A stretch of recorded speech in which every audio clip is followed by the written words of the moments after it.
In today's video, I wanted to take just a couple minutes to talk about simple and basic gig etiquette.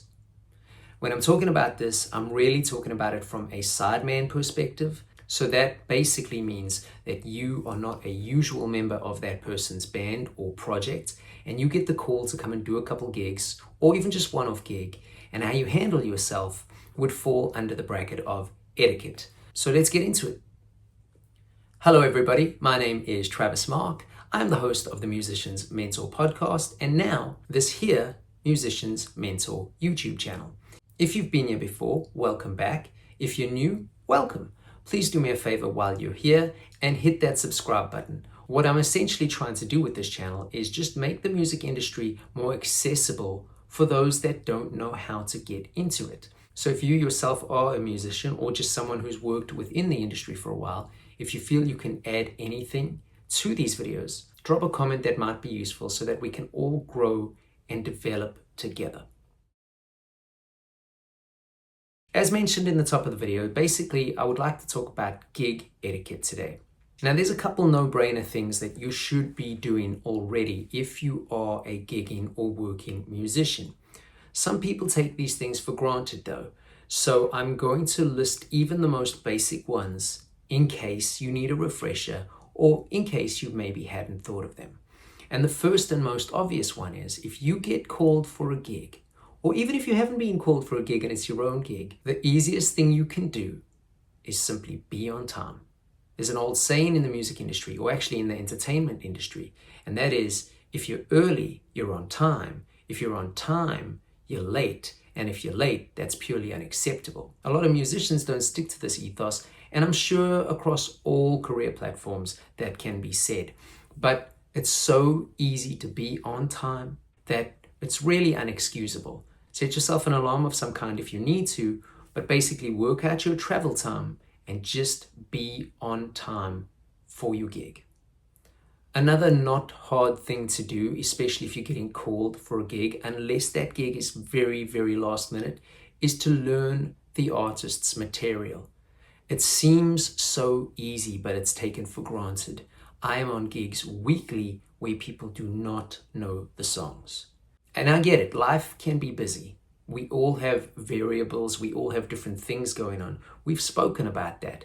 But don't take the gig just to do the gig if you're not going to do yourself or the artist justice. It leaves a bad taste in everybody's mouth, doesn't look good for you, doesn't look good for them. Learn the material. And nowadays it's easier than ever, especially if you're at a certain level. Create a playlist, listen to it in the car a couple times leading up to the gig, or literally sit at your instrument and actually learn the material. Sounds crazy, but that's what a working musician does or should do. The third thing I want to talk about is possibly a little bit more overlooked, especially because we seem to get in ruts as humans, and I see this happen all the time.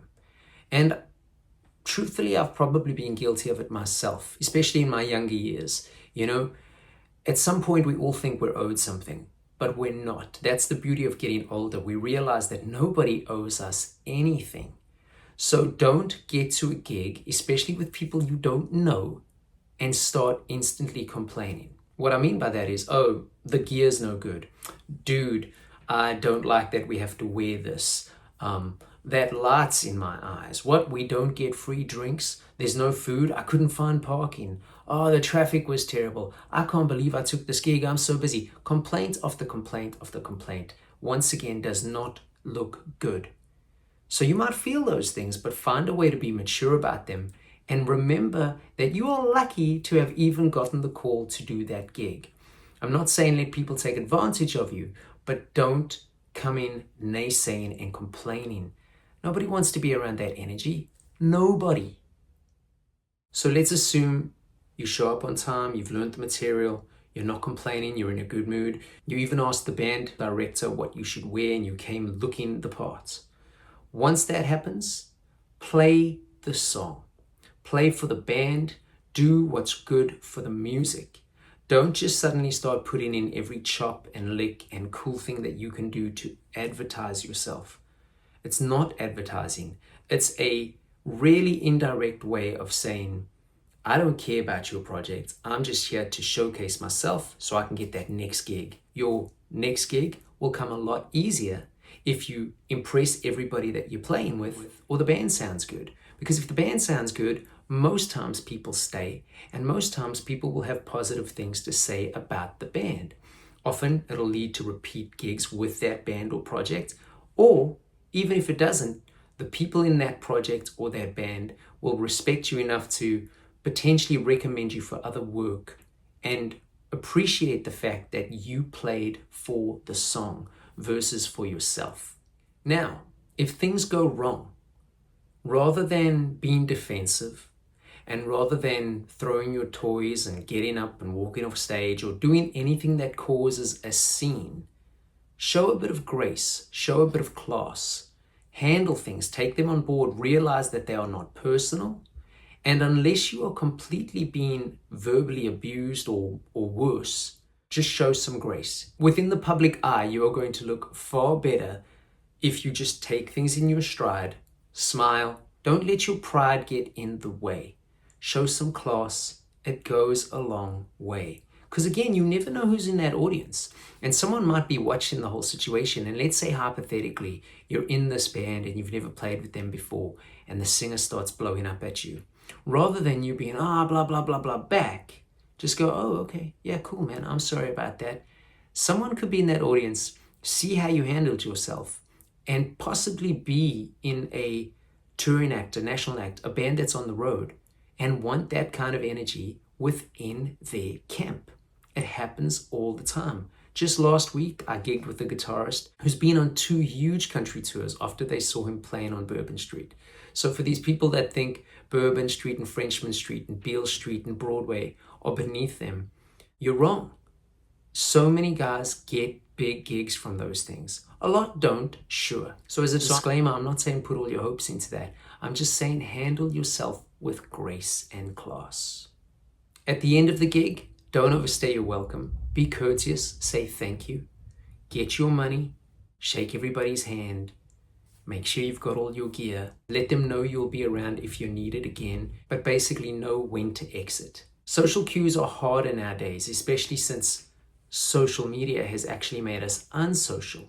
I'm still going to make a video about that. I know I've been saying it for a few weeks. I'll get there. But just remember that it's not your band. So the camaraderie amongst these people might be in such a way that you might be this like weird third wheel of some kind. So don't hang out all night if it feels like that. Just rather, thanks a lot, dudes, exit, let them have a good time. So that when the moment and the adrenaline and everything dies down, they might go, you know, that guy did a great job. Cool dude, handled himself well, whatever the case is.